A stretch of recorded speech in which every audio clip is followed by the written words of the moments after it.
One of the things that is talked about in a fair amount of diamond painting videos is what do you do to get your paintings framed?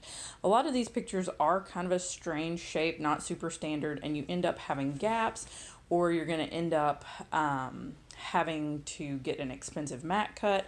So I wanted to talk to you today about a couple of the ways that I've dealt with this, starring Pepper the dog. Now, I'm terrible at doing before and after pictures, but this picture here, I got the frame. It was originally an ugly brown color and was actually a bit damaged at the top here. You can't even really see because I put some super glue on it. It was actually brown. I got it at Habitat for Humanity. I think it was $1.99. I took the glass out, cleaned it, spray painted the frame gold, and man, I think it looks amazing. I also used washi tape to basically be a mat instead. Now, what I will say is when you're going in with the washi tape, you're probably going to have to trim the edge of the diamond painting and then maybe even tape underneath of the washi tape. I'll show you an example whenever I do this next one. But the washi tape doesn't stick extremely well to the canvas material, but it doesn't really matter because once you actually get the picture and the washi tape under the frame, everything's all nice and pressed down and looks great. So anyway, I think this one turned out really well. Here's like a farther back of it. And then up close, I think that the washi tape looks really cool. Now, I could have done a better job with my corners being mitered, but don't hate on me too badly, y'all. Okay. So anyhow, that is the first one that I did. Now, the second one is the one that ended up being a bit more pixelated than I would have liked. From back this far, I think it looks pretty good. This was one that I just decided to do a little play around with the frame. And I got this frame that is actually a bit like a shadow box, and it came with these materials inside. I guess it was originally supposed to be for like a baby keepsake. Oh yeah, that's where it says it. So anyway, now I have this kit to do that. I may put my dog's foot in it, or cat, since I don't have a baby. So therefore I do not have a baby foot. Anyway, I used this kind of as a shadow box to kind of play around with the image itself because it was just on its own, it didn't make me that happy. So I scuffed up the actual frame. It wasn't in the best condition, so instead of painting this one, I just took some sandpaper, a rough sandpaper, scuffed it up so it looked a little bit more distressed. And then I actually used, as you can tell, a Coors Light beer box to make a mat for it. And then I put some little hot sauce packets in a Tabasco sauce bottle, which has fallen down. I need to go back in and set that up and maybe actually put some like adhesive on it to keep those stuck in the bottom. But I just thought this was kind of an interesting way to deal with, the pixelation wasn't that great. So I put some hot sauce in with it, put a little beer flare in it. And this is going in Mr. Smith's kind of more like man cave room anyway. So I thought that was kind of an interesting way to deal with it and to bring a little more interest to a picture which otherwise didn't really turn out the way that I had hoped. So anyway, those are the two that I have framed in kind of like a more creative way than, say, going and paying to have a mat cut.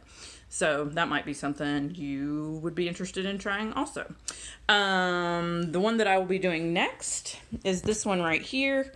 As you can see, price tag says 50 cents. I haven't even wiped the glass off of this one yet.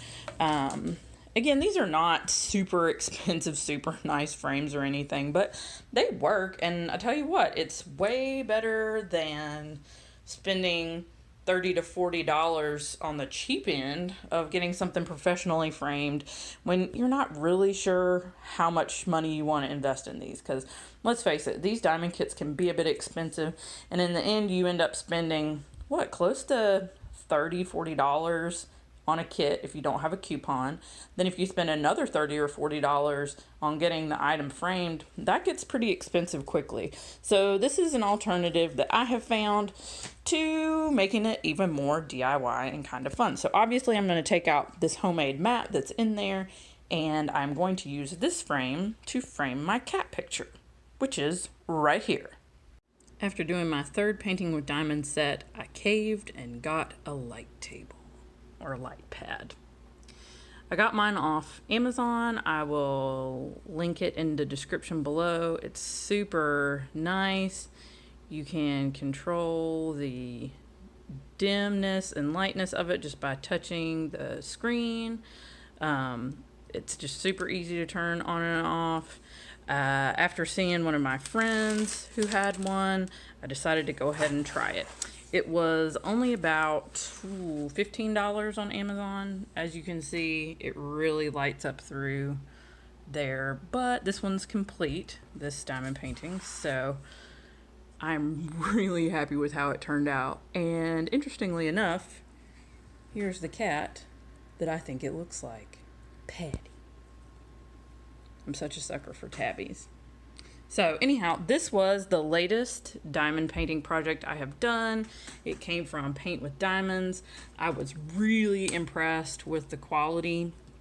I did one little modification after seeing some of the kits that come with actual more sparkly jewels. I put in a couple of little accent stones in both of the cat's eyes to give it a little extra sparkle. These little gems actually came from just a little nail art kit that I had. I used the green ones right here. You could probably use the black ones, or maybe even the little purple stars. Of course, it doesn't fit perfectly in there, but I think it does a pretty good job and just adds a little extra to the overall project. I was also impressed with the number of diamonds that I had left over. I definitely had enough to get the job done. I know that some people have talked about having issues with different kits and how many stones you actually have left. So this is, I mean, pretty much all of them. I would say I have close to 30, at least 30 of. Even in the ones where there weren't very many used, like the reds in this project. The reds and oranges, there's still plenty left. As you can see, I kind of, for this project, kept them in their little bags. The baggies were big enough this time that it was pretty easy to just fold them over and kind of clothespin them in chunks that were the colors that were similar or placed close to each other. These pillboxes I actually used for the larger amounts. So you can kind of see, I just wrote on with a Sharpie and it's already starting to rub off, which is perfect because I didn't really want it to be permanent.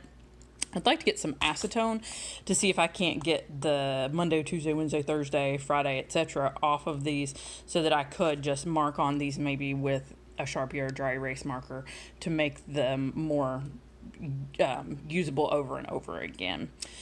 I did want to show, I had a very small number of kind of weird ones. There were probably about 3 times this many that I had to pick out. I, kind of threw them away as I went. There's a couple more little strange pieces. So overall, definitely pleased with how well this turned out.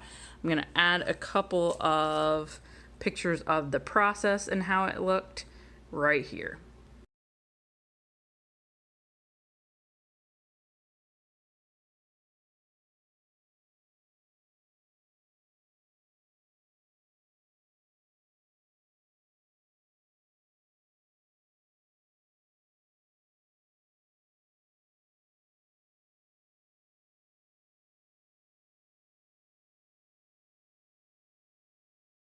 Look what I ended up doing with that frame with the frosted glass. I turned it into an earring holder.